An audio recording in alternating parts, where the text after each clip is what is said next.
Ate May, ano pong pakiramdam, Ate May? Masaya. Masaya na. Ikaw, pamangkin, Kuya August. Medyo kumukuha na rin, sumasaya na rin. Nabuno, siguro medyo yung sabi mo kanina, ano? Parang nabunutan ng Na bigat sa dibdib. bigat sa dibdib. Okay, ganito. Sa akin, alam mo naman ako, wala akong karapatang i-judge ka. Si Ate May. At ang gusto kasi ng ating Diyos, kung sino yung nadadapa, alam mo naman yun, tutulungan natin sa pag-ahon doon sa pagkakadapa, di ba? Yun. Pagmamahal ko yun sa'yo. Yung nakuha natin yung isa. Tapos may isang tao na gusto magpaabot ng... Gusto ko lang isabay dito. Si Tita Inaro, nagpaabot ng pagmamahal sa'yo, 5,974 pesos. Yeah. Salamat po. Tita Enaro, 5,974 pala. Thank you po.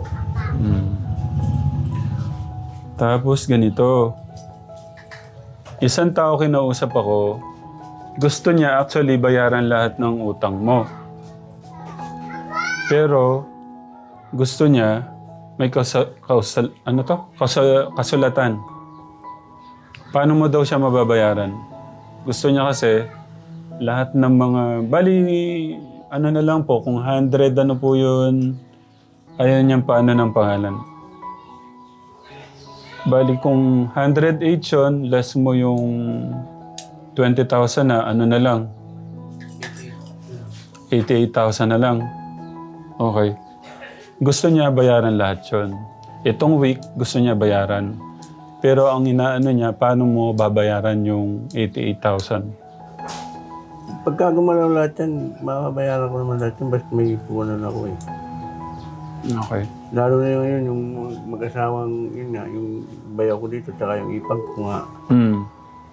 Talagang sabi ko nga sa kanila, kung kesa mag-contraction ka, hindi, sabi niya, bayaw, talagang matagal ko nang gusto magtinda sa iyo eh. Sabi niya, kaya lang, hindi tayo magkakuan, sabi niya, bisan, wala kang punan. Kaya naalala ko naman na kaya pumasok ako sa contraction dyan.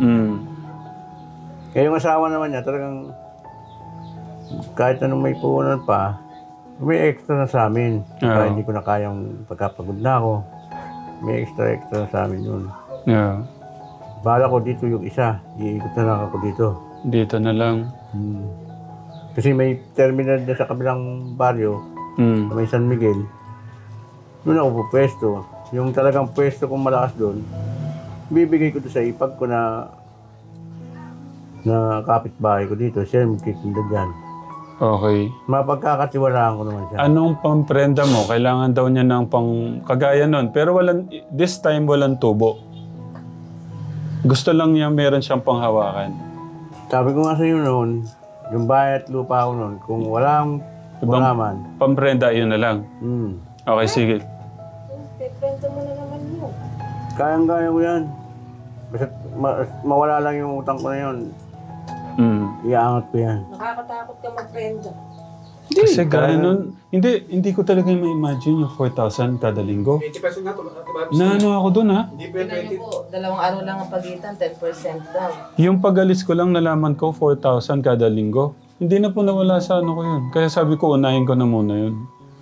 Kasi po yung may sabi kanina, 2 days, 10% pa rin tumatakbo. Kaya sabi ko, di ba 80% po yan? Pumayag siya 80%. Malaki talaga. Hindi, dapat minsan pag mangutang, titingnan niyo muna mabuti, huwag muna yung kunyari. Kaya yan, hindi kami nakakatulog talaga dyan. Tulad kagabi, nandiyan siya, ng oras na. Ako nga hindi nakatulog doon sa 4,000. Kayo, sila pa kaya, Atekram. Kasi alam mo, isang tumawag sa akin, sabi ni tita, ayaw din niyang paminsan ng baka kasi ganito, mag-big tea si Kuya August, ganito, kaya iparating mo yung suporta namin. Pero, this time, nandyan naman sila sa likod mo. Kaya lang siguro hindi mo din sila masisi kasi ang daming times na na ba't parang hindi nag-okay. Ngayon, ang ano nila, basta mabayaran mo na yung mga utang, tapos kailangan mo magbayad. Nang, Yeah, but sa Kung magkano yung, lingguan, tapos ano? ganun, tayo sila. Liligan. Kasi ang ano lang nila, para hindi mo daw isipin yung tumutubo kada linggo, tapos makapaghanap buhay ka daw. Ito Kuya August, wag mong i-ano na tinuturuan ka nila. Tinuturuan ka nila paano ka mag-grow. Kaya ganito yung setup. Kumbaga mahal ka nila, mahal ka namin. Ang ano nila, siguro ito yung way para mas mag-grow ka, natuto ba? Sa ano? Hindi ka naman, hindi na palaman. Bahala ka na. Mm. Bibigyan ka na. So, ibigay ko muna yung kay Tita, anong pangalan ni Tita? Para magamit doon sa, kahit yung isa pwede na magsimula, no? Tita Enaro, yung 5,974. maraming salamat po, Tita Enrock, sa binigay po ninyong pagmamahal sa akin. Especially sa mga anak mo. Kung tayo, palubog na tayo eh. Kaya lang, ito yung lagi mong tatandaan. I-consider mo lagi dyan yung asawa mo, kaya kayo nabubuhay ng asawa mo dahil sa mga anak nyo. Para ano pa kung bakit tayo nabubuhay? Hindi lang sa'yo. Para sa mga anak mo. Hindi, kaya nga ako gumigising ng maaga pagka nagtitinda ako. Para sa kanilang lahat yan, hindi naman para sa akin. Okay. Kung ako lang, yung buhay ko, palubog na eh. Mm. Yung mga anak ko, kumbaga, pagsikat ng araw, yun yung buhay nila. Yeah. Tayo, palubog na buhay natin. Mm. Kaya, pinipilit kong kahit papano, sabi ko nga sa'yo, mawala mo na sa mundong to. Mm. Kung maiangat ko yung kabuhayan na yan, meron silang ipagmamalaki na kung di dahil sa tatay ko na hindi siya bumitaw, wala kami ngayon. Doon ako kumukuha ng lakas ng loob eh. Dahil sa mga anak ko.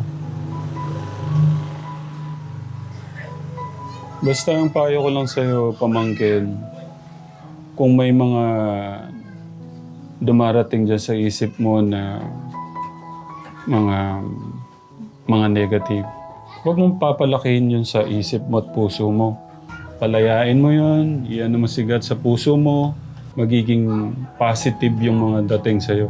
Huwag mong iisipin ito na dahil ka pamilya ka o pamangkin kita, anytime mag-failed ka, gano'n na naman ha? Hindi ko rin. Ginagawa ko to para sa mga anak mo din ha? Kaya ano po kalayo dito ate yung isang motor? Medyo malayo-layo din po.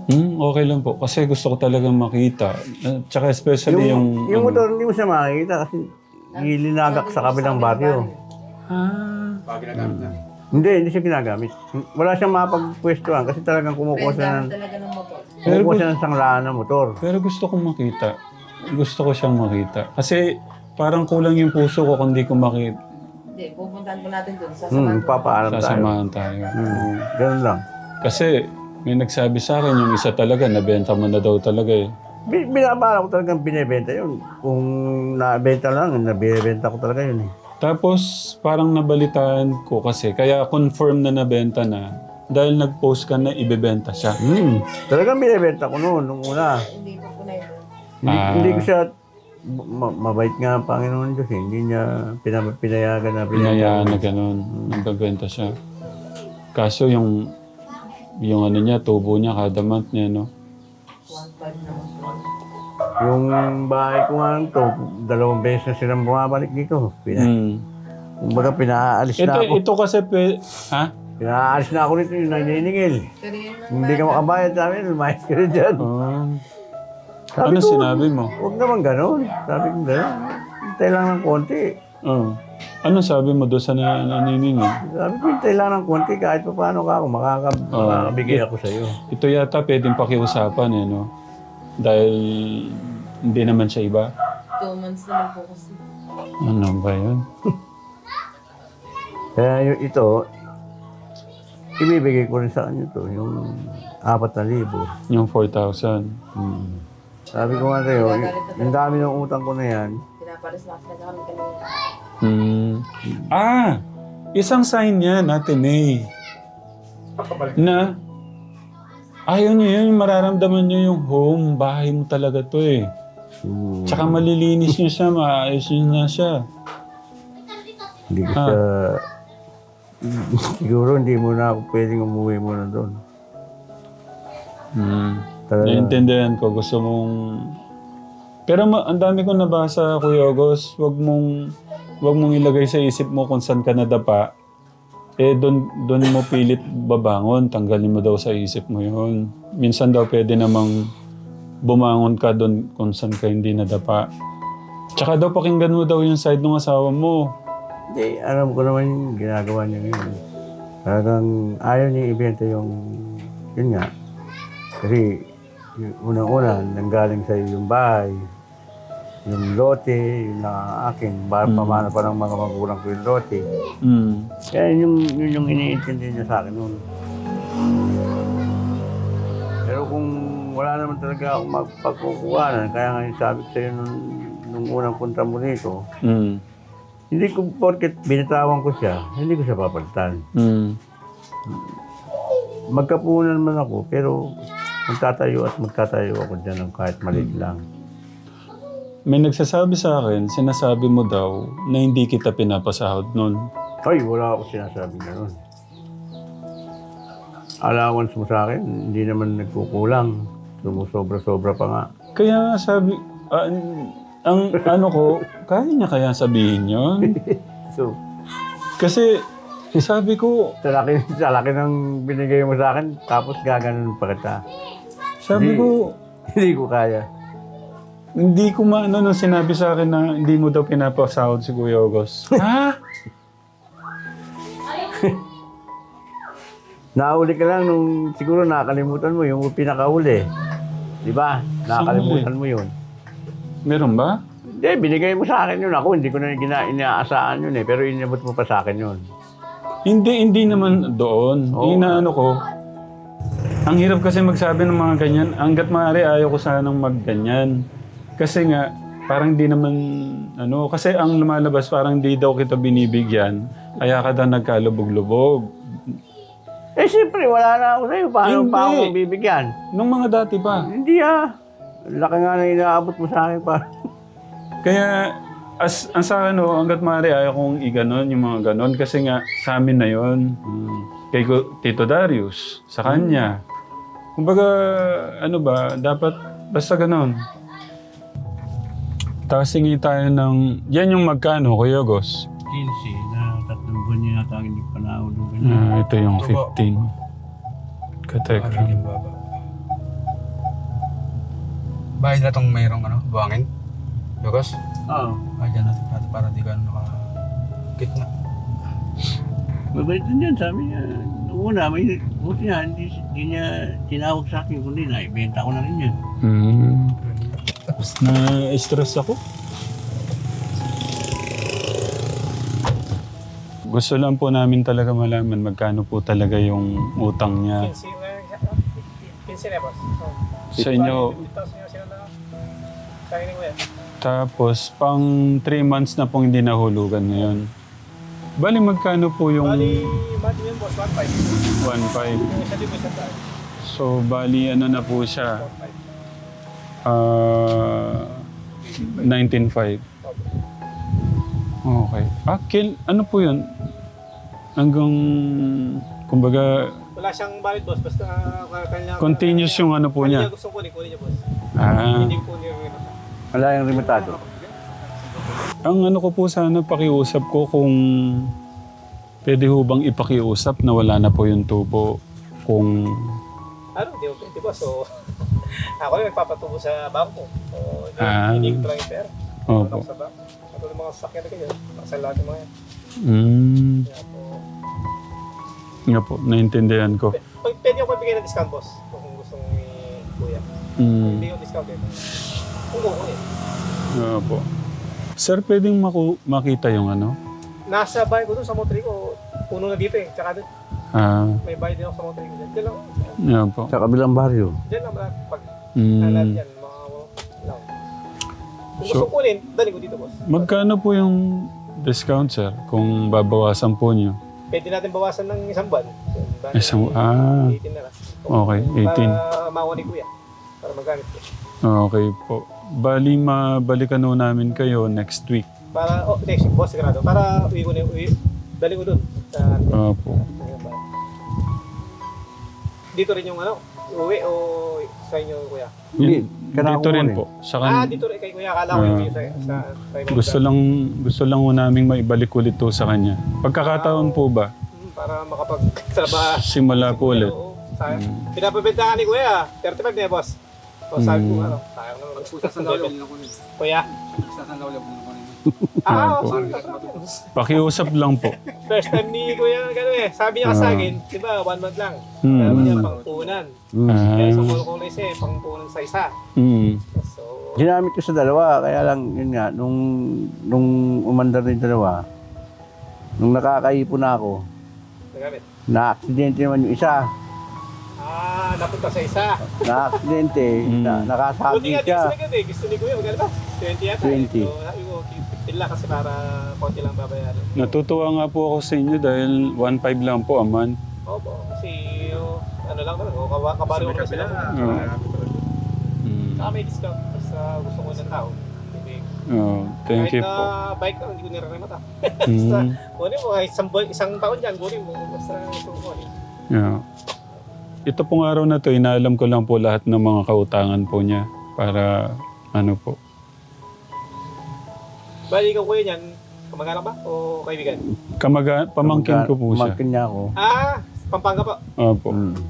Nung naka-aksidente yung tauhan ko sa may JMP, sa bayan, nakakawit niya, tatlo yata yun o 4. Binayaran ko lahat yun. Kailangan pala, responsible din yung ano mo.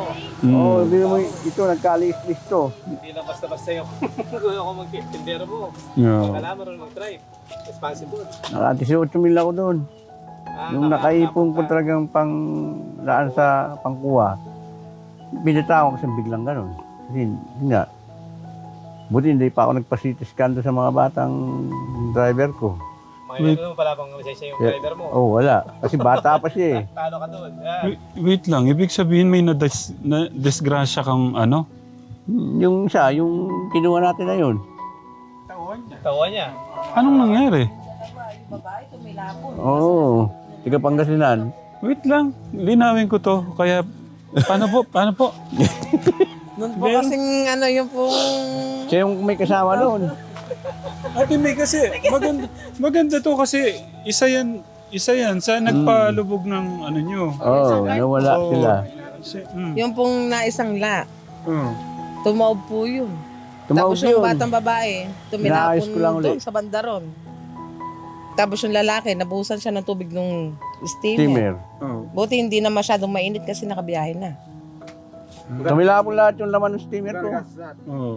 Mahigit 20. Yung Kaya- isa pa sa nagpaano. Karoon nga siya ng bukol, buti nga hindi namin pinasitiskan. pa kasi ano eh. Oh. Kasi sabi niya hindi daw masakit. Ang motor po, nagbunggo-bungguan kaya nasira. Kaya pala, isang ano pala yun. Kasi minor de edad po yung lalaki. Kaya sa po tumawag sila ng pulis. Kasi may impound yung motor. Hmm. Sabi ko, 16 years old pa na po kasi yung batang lalaki. Kaya lumubog po yung puhunan namin nung kinabukas, hindi na po kami nakapagtinda. Oh. Tapos, yung mga dapat i-x-ray, hindi nyo na ho pa-x-ray. Hindi na po. Tinanong naman po namin sila kung may masakit. Sabi naman po nila wala. Pero yung, sino pong may sala? Gusto kong linawin, sino may sala? Yung pong batang lalaki. Na, Kasi sumabit po sa side wheel. Yung side wheel nakakawit kabila. na. ng tao po niya. Ah. Okay. Tinanong po namin siya kung marunong siya mag-drive. Sabi niya po, opo. Eh, hindi po pala. Kaya yun. So, Okay. So isa yan sa at least nalaman ng mga katekram. Hindi ko din alam yun eh. Hindi malinaw sa akin. Papunta na po kami sa bayan. Dan magtitinda na nga po sila. Nakasunod po kami. Pinag-drive ko po siya papuntang bayan. Yan po yung bagong nakuha nyo. Nakatauhan. Oh. Sige, nakuha mo yung tao. Taga saan yung tao? Pangasinan po. Sila. Saan mo nakilala? Yung mga doon, parang kumuwala ako doon sa kaibigan nila. Nakilala ko yung kaibigan nila, tapos nag-require ako na, baka may kagayang sa inyo na pwede kong maging tauhan. Sabi nila, pwede, tatawag ka namin, sabi nila. Yun ding araw na yun, pinabiyahe ko sila, Pangasinan to dito, sa Tarlac. Yung araw na sinabi mo na kung meron silang kilala, yun din yung araw na yun, may nakuha ka. Pinabiyahe ko na sila. Dapat pala na ano mo muna siya, no? Pinabiyahe ko sila, kasi sabi niya, pwedeng magmaneo. Eh, hindi ko naman alam na hindi sila pwedeng magmaneo. Pagbiyahe niya, Pinadalang ko sila ng pamasahe. Gikas. Pinadalang nung una, sabi nila mag-girlfriend o mag-boyfriend. Pero sabi ko, mga bata to Hindi ka ako pwede to Ayun nga, sabi ko. Tapos nung mga ilang araw nang nagtitinda sa akin, mga 5 araw na yata silang nag-uumpisa. Ibig sabihin hindi first day yung na-aksidente. Hindi. Pangalimang araw. Oo. Yun yung pinakamasakit na sabi ko nga, kung kailan ako nakakabuo ng ipon, doon pa naka-aksidente. Sabi ko, talagang pagsubok to, sabi ko gano'n. So, anong eksaktong nangyari? So, dalawa sila naka sa Siamayan mo, nakasakay. bumabiyahe. May natamaan ba sila? Meron. Nakawit na yung isang motor. Wala silang na-aksidente. Sila lang. Oo, sila lang. Yung motor na marami na yun, parang nagsya-Shopee sila. Sa brand ng Shopee. Nakailera yung mga motor na yun. Eh, nakakawit na yung isa. Kumbaga, sinagasahan niya na lahat. Nagkadamay-damay. Paano tumilapon? Sabi mo tumilapon eh. Oo, makit dito yung... Kumari ito, motor yan. Oo. Ito, makit dito yung gulong ng isa. Ito, talagang tumagil dito, nakatagil na gano'n. Sumapa dito yung side wheel. Nagkaroon ng mga sugat. Bukol. Yung pong babae. Dalawa. Yung lalaki naligo sa may maligamgam na tubig. Tapos yung mga may sumambulat sa highway. Yung maligamgam na tubig, yung sinasabi mo, yun doon sa Siamayan. Sa steamer. Steamer. Yung mga chili sauce ko, tsaka yung mga toyo, kalamansi. Tumapon po lahat. Pati Lahat. siomay. Tapos, magkano inabot mong gastos niyo doon? May git 20. Pero nagpapasalamat ako doon sa isang matanda ay si ma'am na napakabuti ng puso niya. Yeah.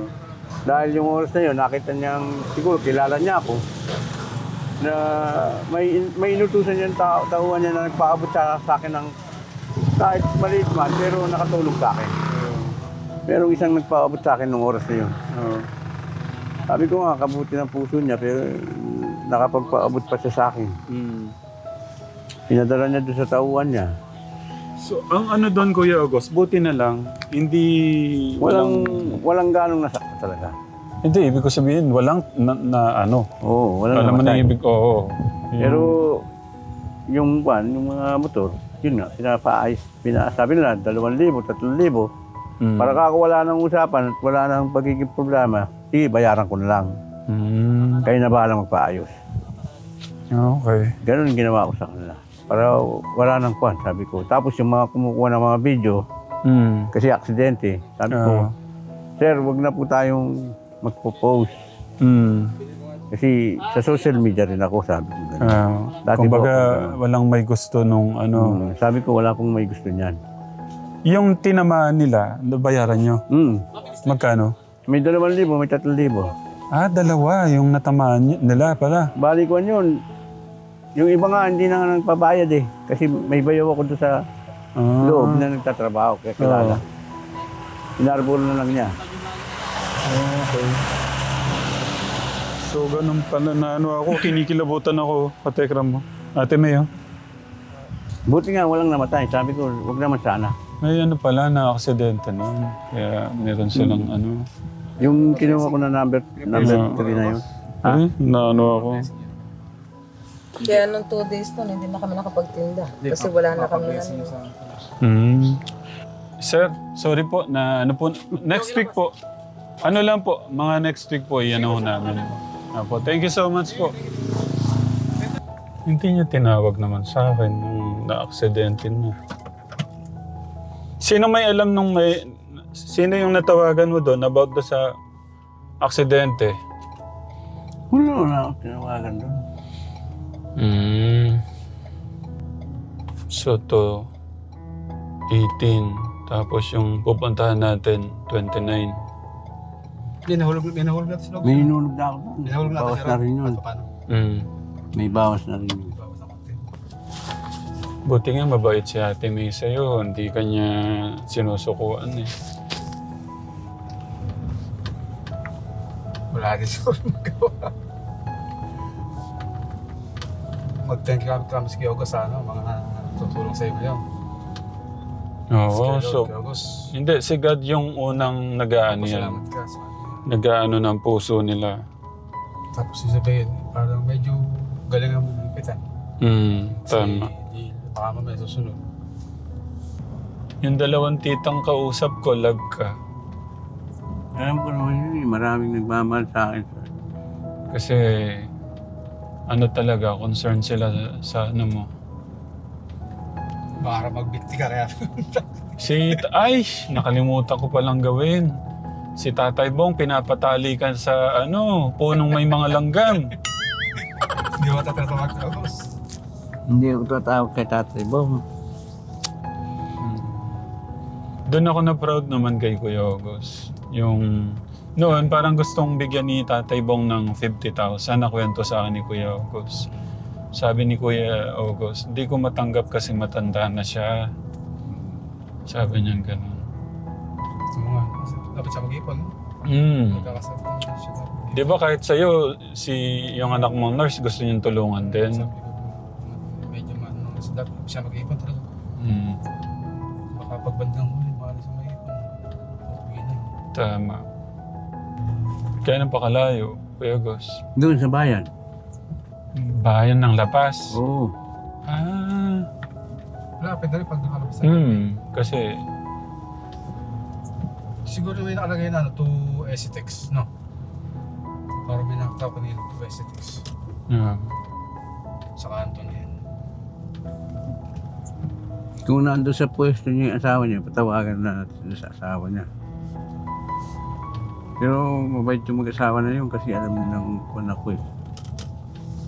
Nga, dati mo akong kasama. alam nila. Yun yung pinakain natin si Umay noon, nung hinahanap ko ako. Pinakain natin siya ng Asawa. Si ano?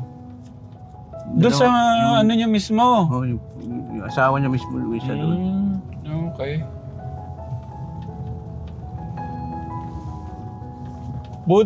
Buti nalaman mo nagpapautang siya. Doon sa, nung nagtitinda na ako, kasi mga kasamahan ko, kumukuha sa kanya, ay ako di pa ako nalaman kumukuha. Naririnig mo. Nakikilala ko siya na kumukuha siya ng mga hulog, gano'n. Kaya ako di pa ako kumukuha sa kanya noon. Kaya, yun, nung nagipit ako, sabi ko nga, pera muna. Kanang kaliwa. Kaliwa. Nakailang cycle na ako. Tatandaan mo yung Martin. Ayun, iglesia. Maligaya. Purok Maligaya. Tsaka iglesia doon.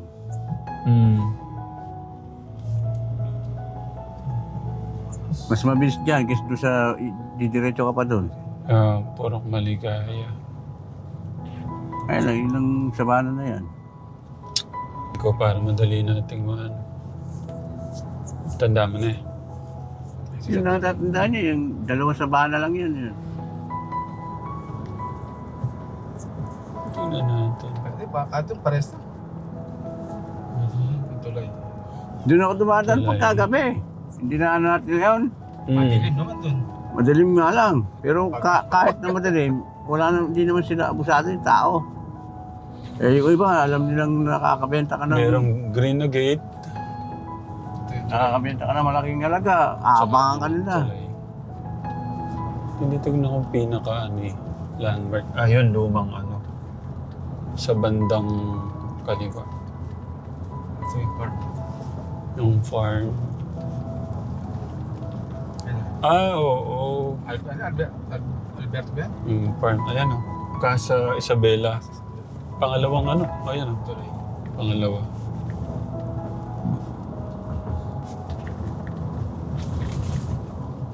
Kaya na, siyempre nalaman mo na patay na si tatay nung napanood mo sa vlog. Sabi ko, gusto ko pumunta ka ako, hindi ako makapunta kasi wala nga. Mm.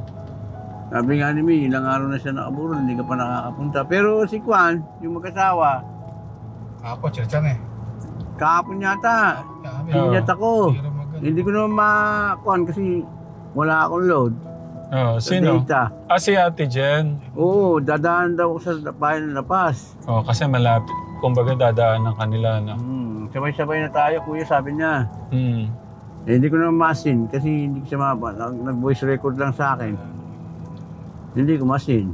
Oh. Kaya, nung kaninang madaling araw, dun nga, narinig ko na, ay, sayang ka ako. Hindi ka nasabay. Hindi na ako nakasabay.